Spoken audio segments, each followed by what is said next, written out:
Subscribe करंतु एबे हम चैनल को और प्रेस करंतु बेल आइकन को जहा द्वारा लेटेस्ट वीडियो नोटिफिकेशन आपण मानकु सर्वप्रथम मिल जिवो। नमस्कार बंधुगण आपण मानकु हम यूट्यूब चैनल को स्वागत। बंधुगण आज आम जानिबा आगामी ए 5 दिन आपणक पई किपरि कटिबो, केउ प्रकारर आगामी 5 दिन को आपण प्लानिंग करिवे, आपणकर लव लाइफ किपरि रहिबो, बिजनेस किपरि रहिबो, व्यापार किपरि रहिबो, शिक्षा स्वास्थ्य सब विषय आज आम विस्तार पूर्वक भाव जानिबा। तेणु भिडियो आग को आरंभ करने पूर्व आपन को रिक्वेस्ट, जदि आप चैनल नुआ करी चैनल को सब्सक्राइब करने सह पाखरे आसुवा बेल आइकन को क्लिक कर दिंतु। यह द्वारा जहाँ भी वीडियो आम आग को अपलोड करूँ तार नोटिफिकेशन आपण मानक सर्वप्रथम मिल जिवो। आसंतु जानिबा कि आगामी 4 दिन आपणक पई किपरि रहिबो। सबुठारु प्रथमे जानिबा ए 4 दिन रे कोन आपणक पई पॉजिटिव रहिबा पई जाउछि। फ्रेंड्स, जदि आम कहिबा ए दिन रे कोनोसी कार्य को नहीं भल सफलता आपको प्राप्त होबार संभावना मिलुछि। जदि आपण कौनसी प्रकारर कार्य योजना को विस्तार करने पई चेष्टा करूछंती किंबा कौनसी नुआ कार्यर आरंभ करने पई चाहुछंती तो सेथिरे आपनको भल सफलता मध्य प्राप्त हेबो। फ्रेंड्स, एहा सहित जदि कहिबा भूमि भवन वाहन आदि किणाकिणी पाई मध्य भल जोग मध्य बनुछि। वैज्ञानिक दृष्टिकोण तथा उन्नत भावना आपनको आगको बढ़ाइबारे सहायता प्रदान करिबो। बड़ लोकंकर सहयोग आशीर्वाद आपणक उपरे बनिकी रहइबो। फ्रेंड्स, एहा सहित जो समाचार को आपण प्राप्त करिबा पई काफी समय रु प्रयास करी आसुथुले तो सेही सबुरे आपणको सफलता अवश्य ही मिलिबो। केवल निजर कार्य को योजनाबद्ध उपाय रे करिबार आपणको आवश्यकता रहिछि। चाकरी पई दिया जाइथिबा प्रतियोगी परीक्षार परिणाम आपणको सपक्ष रे मध्य जीवो। आपण आपणकर लक्ष्य प्रति पूर्ण रूप से एकाग्र चित्त रहिबे। आपणको सफलता अवश्य ही ए दिन रे प्राप्त हेबो। ज्ञानवर्धन पुस्तक को पढ़िबारे निजर समय को व्यतीत करंतु। ता सहित कौनसी आध्यात्मिक तथा प्रतिष्ठित व्यक्तिंकर आशीर्वाद आपणको ए दिन रे मिली पारे और मार्गदर्शन मध्य मिलिबो। सामाजिक गतिविधि रे टिके दूरता बनेकी रखंतु। एथिरे समय व्यर्थ हेबा सहित आउ किछि आपणको प्राप्त हेबो नाही। दिन अपेक्षा आपण राति को अधिक गुरुत्व देबे। दिल अपेक्षा दिमाग रु कथा सुनिबा पई चेष्टा करंतु, जहा द्वारा आपणकर स्वाभिमान कौनसी भी परिस्थिति रे हिम्मतर साथ छाड़िबो नाही। एहा आपणकर सबुठारु बड़ संपत्ति अटे। संतानकर शिक्षा संबंधित कौनसी महत्वपूर्ण कार्य होई पारे। शिक्षा संस्थान रे आपणको शुभ फल मिलिबो। अनुभवी तथा जिम्मेदारी लोकंकर मार्गदर्शन आपणको आहुरी अधिक मजबूत करी देबो। जो कारण पई आपणको उचित परिणाम मध्य हासिल हेबो एवं आपणको मन बहुत ही प्रसन्न मध्य रहइबो। आसंतु जानिबा आपणको पई दिन रे कोन नेगेटिव रहिबो।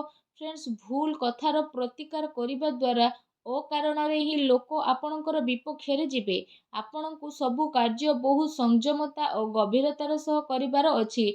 टिके भी लापरवाहीर परिणाम घातक आपणको पई होई पारे। कौनसी संपर्कियों स्वास्थ्य को नहीं ए दिन रे आपणकर टेंशन रहिबो। विद्यार्थी हास परिहास एवं मनोरंजन आदि व्यर्थ कार्य रे पड़ी निजर पाठपढ़ा सह समझौता करंतु नहीं। पैसा मामला रे काहा उपरे आपणको अधिक भरोसा करिबार दरकार नहीं। ता सहित राजनीति मामला रे कार्य रे बहुत ही आपणको सावधानता रखिबार आवश्यकता रहिछि। एहा सहित कौनसी नुआ निवेश करिबा पूर्वरु आपण भल भाबरे जांच पड़ताल करिकि नियंतु। ए समय रे आर्थिक स्थिति किछि एपरि रहिबो। घरर बड़ लोक एवं वरिष्ठ सदस्यंकर स्वास्थ्यर आपणको विशेष रूप से ध्यान रखिबार आवश्यकता रहिछि।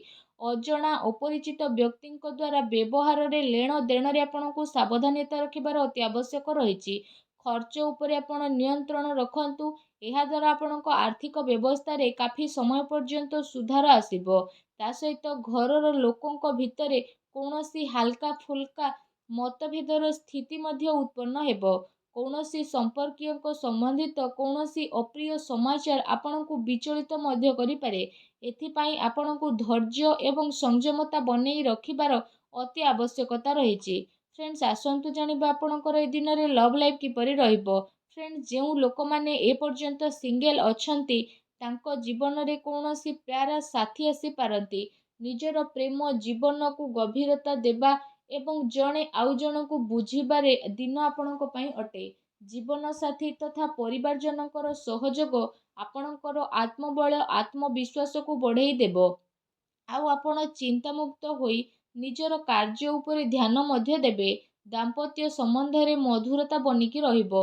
ପରିବାର ଆପଣଙ୍କର ପ୍ରାଥମିକତା ରହିବ। ଜୀବନ ସାଥୀ ଆପଣଙ୍କର ପରିସ୍ଥିତିରେ ସମ୍ପୂର୍ଣ୍ଣ ଭାବରେ ସହଯୋଗ ପ୍ରଦାନ କରିବେ।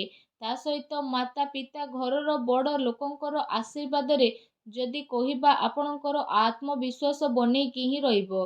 ଏହା ସହିତ ପରିବାରରେ ଶାନ୍ତିର ବାତାବରଣ ମଧ୍ୟ ରହିବ।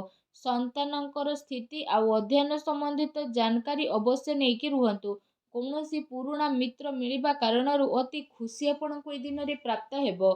ଫ୍ରେଣ୍ଡସ୍, ଆସନ୍ତୁ ଜାଣିବା ଏ ଦିନରେ ଆପଣଙ୍କର ବ୍ୟବସାୟିକ କ୍ୟାରିୟର କିପରି ରହିବ। ଏ ଦିନରେ ଆକସ୍ମିକ ଧନ ଲାଭର ପ୍ରବଳ ଯୋଗ ବନୁଛି। ପ୍ରତିସ୍ପର୍ଦ୍ଧା ଉପରେ ଏ ଦିନରେ ଆପଣ ବିଜୟ ପ୍ରାପ୍ତ କରିବେ।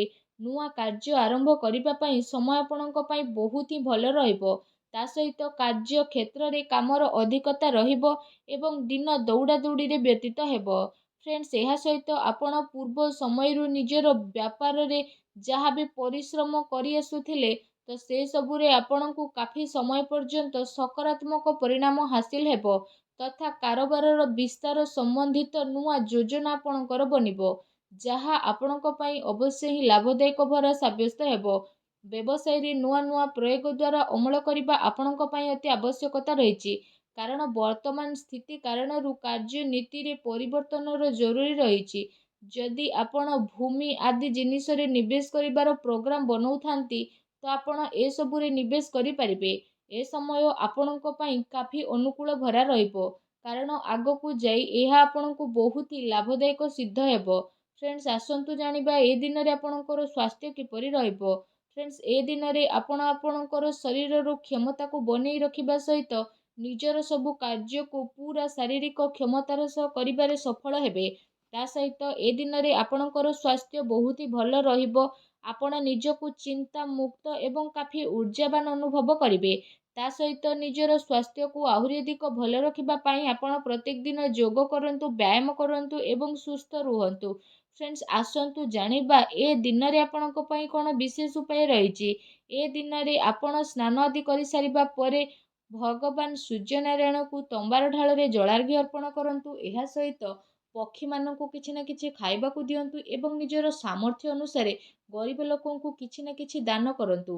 ଦେଖିବେ ଆପଣଙ୍କୁ ସଫଳତା ପ୍ରାପ୍ତ ହେବ ଏବଂ ଆପଣ ପାରୁଛନ୍ତି ଯେତେ ନିଜର କ୍ରୋଧ ଉପରେ ସବୁବେଳେ ନିୟନ୍ତ୍ରଣ ରଖିବା ପାଇଁ ଚେଷ୍ଟା କରନ୍ତୁ, ଯାହାଦ୍ୱାରା ଜୀବନର ପ୍ରତିଟି କ୍ଷେତ୍ରରେ ଆପଣଙ୍କୁ ସଫଳତା ନିହାତି ଭାବରେ ପ୍ରାପ୍ତ ହେବ।